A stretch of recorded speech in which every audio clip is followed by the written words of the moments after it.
L'ordre public. Risque de trouble à l'ordre public. Moi, ce qui me surprend sur cet appel et sur l'extrait que vous avez montré, c'est qu'on voit bien qu'en France, il y a un deux poids, deux mesures au niveau de la justice. Si par cas la justice traitait de la même façon les personnalités de gauche et de droite, ces personnes auraient dû être poursuivies pour incitation à la haine. Lorsque vous faites des appels à manifester et tout le monde crie « la police tue » ou tout le monde déteste la police, ça s'appelle une incitation à la haine. Ensuite, après, est-ce que ça aurait été caractérisé d'un point de vue juridique ? On n'en sait rien. Mais ils auraient dû être criminalisés.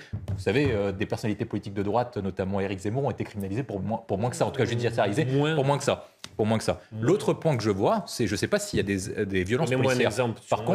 Par contre, je pense que ce qu'il y a, c'est qu'il y a des violences et des haines anti-policières. Et donc, la question qui se pose, c'est est-ce qu'on peut accepter longtemps de telles manifestations contre la police alors qu'il y a des véritables manifestations de haine contre la police ? Les émeutes qu'on a rencontrées il y a quelques semaines ont montré que beaucoup de jeunes avaient une haine et grandissaient avec une haine contre la police. Et la question qui se pose, alors que 70% des Français soutiennent la police, c'est est-ce que ces Français veulent rester silencieux ou pas ? Depuis les attentats de 2015, on voit bien que les Français soutiennent régulièrement la police, que ce soit dans les rues, en les applaudissant, que ce soit dans les sondages. Maintenant, il faut que cette majorité silencieuse devienne une majorité active. Est-ce qu'on ne peut pas faire un appel à manifester contre les violences antipolicières ? Est-ce que ces personnes qui soutiennent la police ne peuvent pas le manifester plus précisément, soit en battant ces personnalités qui appellent à manifester contre la police, en les battant aux élections, soit en participant activement pour une manifestation pour la police ?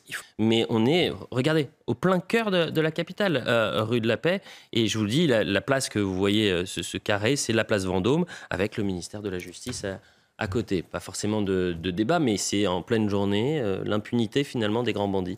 Ah bah ça inquiète quand même. Si par cas vous avez 2 braquages juste à côté du ministère de la Justice, ça veut bien dire que la France est un des pays les plus laxistes. Et en tout cas, que les criminels se disent on peut même aller braquer à côté du ministère de la Justice. Moi, je me rappelle dans certains films, etc., qu'on regardait quand on était plus jeune, les violents se disaient on évite d'attaquer certains quartiers parce que vous avez un commissariat à côté, vous avez certains lieux institutionnels, donc du coup, ils sont censés être protégés. Donc à 200 mètres du ministère de la Justice qui est censé apporter la justice, la tolérance zéro, arrêter les criminels et les foutre en prison, des gens se disent on peut aller braquer, on n'aura rien du tout, donc tout va bien dans le meilleur des mondes. Ça signifie quand même qu'en tout cas les criminels sont arrivés à un tel point qu'ils sont pas inquiets du tout des conséquences de la justice éventuellement. Comme là, c'est du grand. Et après, heureusement, la police judiciaire fait quand même un travail d'enquête extraordinaire. Et souvent, quand même, c'est quand même surprenant que des gens. Souvent, il y a des arrestations dans les semaines, voire les mois qui suivent, parce que les moyens d'enquête mobilisés sont considérables. Ces bijouteries sont protégées. C'est-à-dire que ça prend un certain temps avant de saisir tous les bijoux, etc.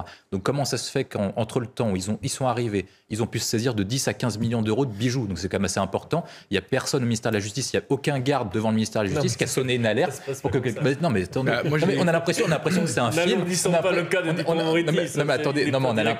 a l'impression que c'est un film, un mauvais film, où vous voyez à chaque fois ils attaquent, comme vous l'avez dit, dans l'œil du cyclone. Mais normalement ça se passe pas comme ça dans la réalité. Certains cas. Ne la rejetez pas d'un revers de main.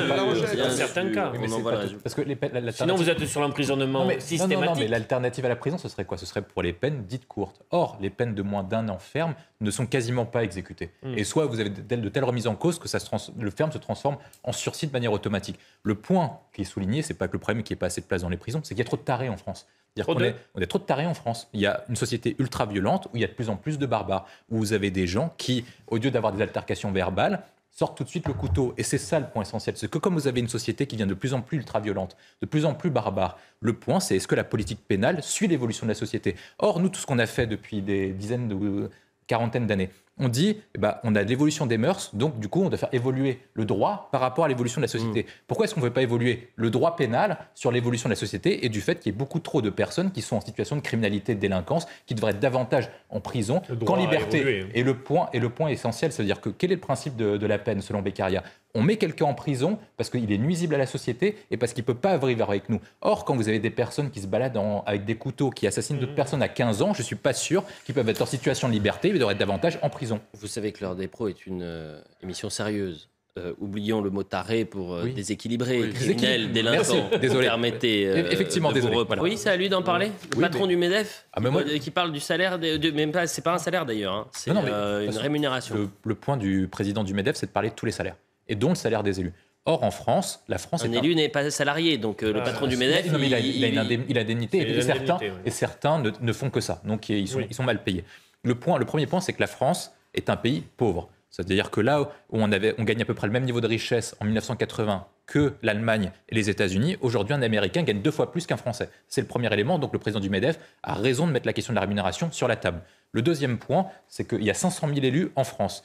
90 à 95% des élus le sont de manière bénévole. Oui. C'est-à-dire qu'ils consacrent entre 15 à 35 heures par semaine et ils sont payés 0. Et en échange, vous avez de plus en plus de violences contre les élus, d'insultes, de cris, et qu'en plus, les citoyens se considèrent de plus en plus comme des consommateurs, donc ils vous appellent un peu comme une boîte à consommation. Ils appellent les élus en disant « on a besoin de tel service, on a besoin de tel service ». Donc on a une exigence, quand vous êtes élu, de rappeler les gens. C'est ce que tous les élus racontent. L'autre point que je vois, c'est que les personnes qui travaillent, c'est impopulaire de le dire, mais qui sont élus, gagneraient beaucoup plus dans le monde privé que si par cas ils étaient dans le milieu électif. Il y a à peu près un écart de 2 à x3. C'est-à-dire que quand vous avez une personne qui quitte le milieu politique, et ben souvent ils gagnent 2 à 3 fois plus. Souvent on dit c'est parce qu'ils sont corrompus, etc. Non, c'est pas vrai. C'est parce qu'ils ont refusé un avancement de carrière pour être élus, mais qu'ils auraient occupé exactement ce poste-là dans le privé, ils auraient gagné 2 à 3 fois plus d'argent.